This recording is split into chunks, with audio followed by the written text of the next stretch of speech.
Hey guys, my name is Tetos, and in this video I'm going to tell you how to play Azir like Easyhoon. I will talk about recommended runes, masteries and champion combos, as well as a general game plan, how to play the laning phase and team fights. Please watch Riot's champion spotlight and take a look at the LoL wiki champion page first if you don't know the champion well.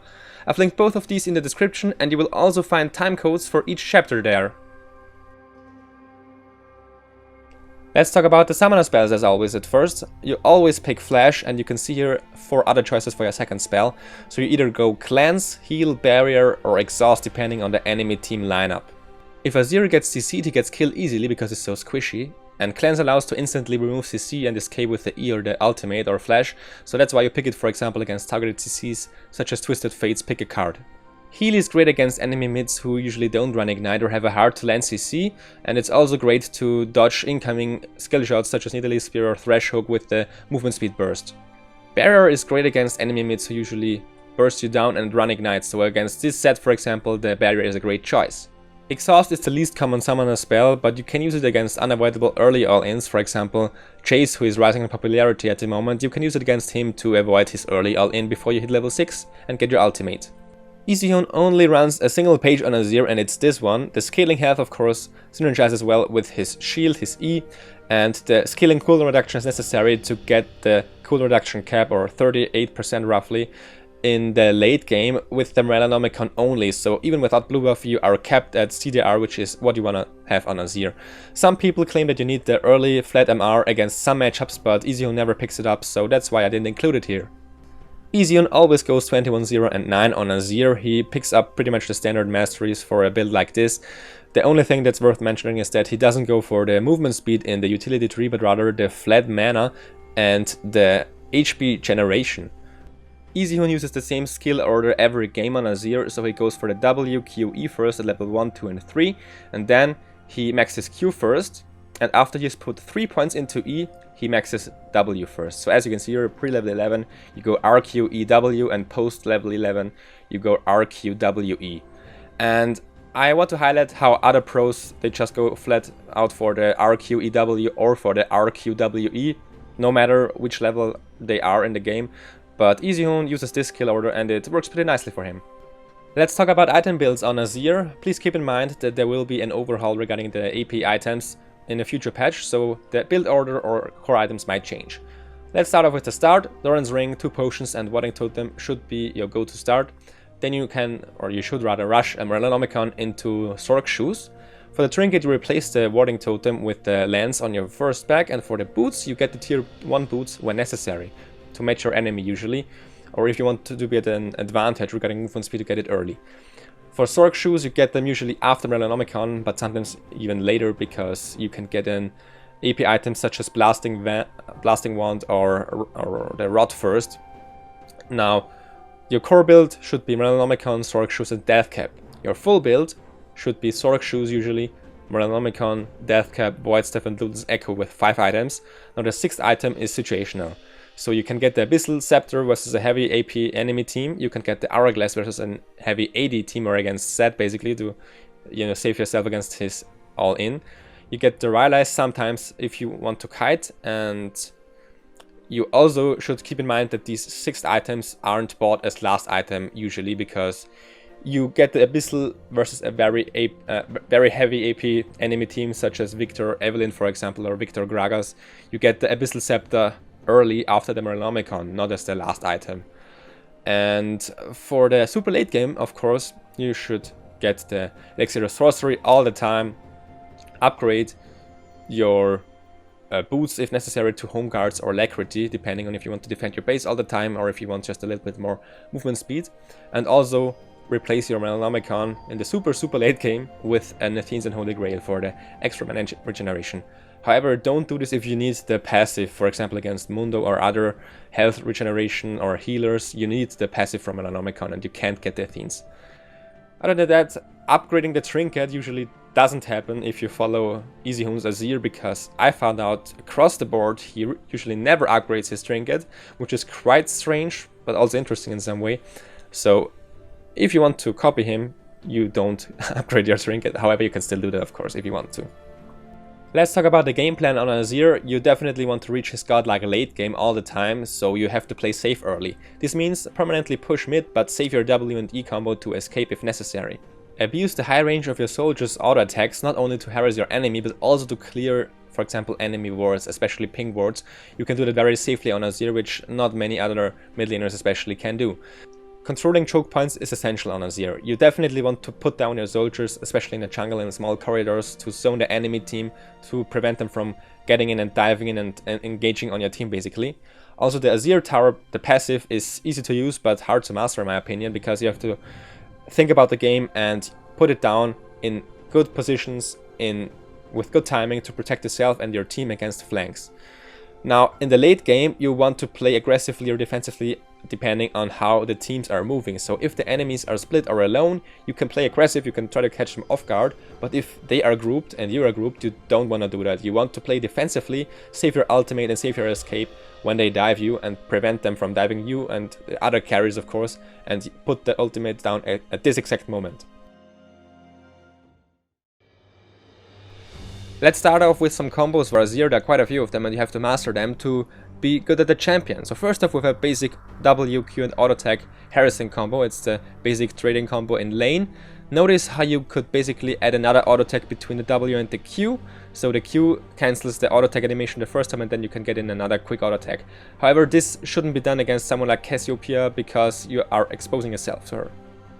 The second one is the W-E quick escape combo, which is just you put down the soldier with the W and then use the E quickly to dodge ganks or incoming skill shots. However, the W-E-Q combo of course travels a larger distance, so you should use that if you can and it's not on cooldown.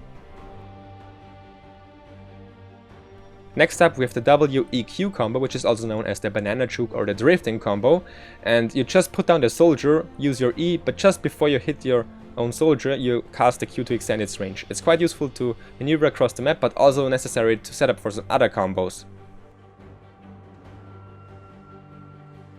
The all-in Azir combo looks like this. You cast the W whenever you want, but before it times out, you cast the E-Q combo again, and then put out an auto attack, hit the ultimate, and then, finish the enemy off if it's possible. However, you can also do the famous insect combo with the flash, but it works like this too, so you don't have to blow flash here.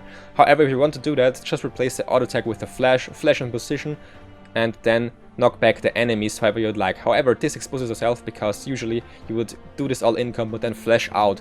So if you use the flash to use the ultimate, you don't have it anymore. Let's talk about Azir's laning phase, which is actually quite strong as well if you play him correctly. First off, you should definitely look to push the lane at all times, as I said in the game plan, and use the WQ combo as you can see here for some nice harass. So you can also choose to push the wave very hard at level 1 against enemy melee champions, for example this Fizz, and abuse them heavily with your auto attacks. As you can see here, the counter below ticks up slowly, but he really puts out a lot of auto attacks and the enemy can't trade back because you have the minion advantage, and if he would trade back there would be 5 or 6 minions hitting him, so you can just, sustain through the harass. When playing Azir, you should definitely look at your mana carefully before wasting it for no reason. So don't spam your spells on cooldown for no reason, but try to last it with auto attacks. This is pretty easy though, because it's a pretty nice auto attack animation, and then you can use your mana to harass. As you should push all the time, it's essential to know how you push fast. So you just put the soldier down in a line that it hits all the creeps at once, as you can see here, and so you can push very quickly. While some champions can't really do anything when their enemies are pushed under the turret, Azir's long range allows him to still bully the enemies around, as you can see here with the basic combos. When laning and pushing as Azir, it's important to not use your last W and E spell, because you need those to really travel a large distance and escape the ganks, which probably will happen when you're bullying your enemy. So you definitely want to master the W-E-Q combo to escape all these ganks. Playing over aggressive can really hurt you, so keep in mind that you should rather save your summoners and ultimate and escapes rather than going in for no reason, like in this case. Team fighting on Azir can be a pretty complicated or complex matter, because it's so hard to keep track of all the soldiers, all the cooldowns, when to go in, when to stay back and play safe, and when to ultimate for your allies or when to ultimate aggressively. So you have to keep all of these things in mind, and if you master them it could look something like this. It's basically a lot of control with the soldiers and staying far back, abusing the high range and capitalizing on the enemy team's mispositioning. Azir can definitely be a game-changing champion, like in this clip, where a very nicely placed ultimate knocks back 3 enemies who already used most of their CC, and of course the allies can really clean up and capitalize on their mistake. Let's take a look at some very nice zone and soldier control. So here you can very nicely see a small corridor and the soldiers zoning the enemy team. Nobody can come close without getting poked heavily. Fizz tries to jump in and dive, but they really try to keep him out of the fight, and the very nice ultimate prevents anybody from entering the fight again. Finally, I want to show a clip where the aggressive playstyle goes wrong. So here Scanner doesn't manage to get off his ultimate, but Azir does. So now he still goes in and he pays the price with his life, because he gets pulled in, of course, by Scanner, and the allied team, they lose all the pressure. They lose 2 members, I think, yeah, and they have to back off and stop the siege. Let's take a look at the key factors when playing Azir once again. Of course, comboing is a quintessential part when playing Azir, and there are a couple of combos I didn't mention, for example a flash ultimate combo or some other flash combos, but they are still pretty nice to know and you still need to master them when you play Azir. Next up, we have the very simple fact that you have a very large range when playing Azir, and you can, for example, clear a pink ward like this without endangering yourself, and it's a pretty unique ability and helps you to, do stuff other champions can't do. Next up, we have the controlling of small corridors or choke points, and you can really see how the soldiers, they cover a certain radius, and nobody should go through this area from the enemy team without taking a lot of damage. And you can even use the soldiers, of course, to, also control choke points while clearing a ward at the same time, for example. Also, choke points are all around the map, not only around Ragnar or Baron. For example, in this clip you can see how Tristana goes through a small corridor and she loses a lot of health for it. As soldiers give vision, you should never just face check a brush, but instead put down the soldier and queue into a brush to see if it's safe to go and proceed further. When playing Azir, you can use the passive very offensively when you push the tier 2 mid turret even alone, so this helps to protect yourself against flanks, and it's really something that Easyhoon does a lot on Azir, so he gets the first turret down and then puts the passive down to siege for the second tier turret. The Azir turret is pretty strong, so putting it down on the tier 1 space to break the enemy siege is pretty nicely and works pretty well. But you also have to keep in mind that it's pretty low health, and a couple of auto attacks late game especially will destroy it very quickly. Also, it takes a while before it becomes active and starts shooting, so don't be over aggressive when it's not even working yet. When trying to carry a game on Azir, you should look for openings to turn the game around. For example, in this clip, Corki stays too long, he's overextending very hard, and a nice combo ends his life right there. Finally, I want to emphasize again how you shouldn't be over-aggressive though when the team is grouped and waiting for you to go in. In this clip, Easyhoon is way too over-aggressive, he goes in, dies immediately, and the enemy team chases down his allies and they even get the ace, and he really shouldn't have done that and played a more controlled way. Here's the game plan once more, so hopefully now everything is clear, what you should do, what your goals are, and how you can carry your games on Azir. Again, you've made it until the end of the 4th episode of my Play Like a Pro format. I hope you enjoyed it, and thanks for liking and sharing this video. As always, you can see on the right hand side at the top there should be the previous Play Like a Pro guide about Reckless Callista, and down below you can see the link to the playlist where you can find every single episode I've made so far. And as I said, this is the 4th one, so there are only 3 other episodes, but I will work on way more videos in the summer because my semester is over and I have a bit more free time. So thanks for watching once again, until next time, bye bye.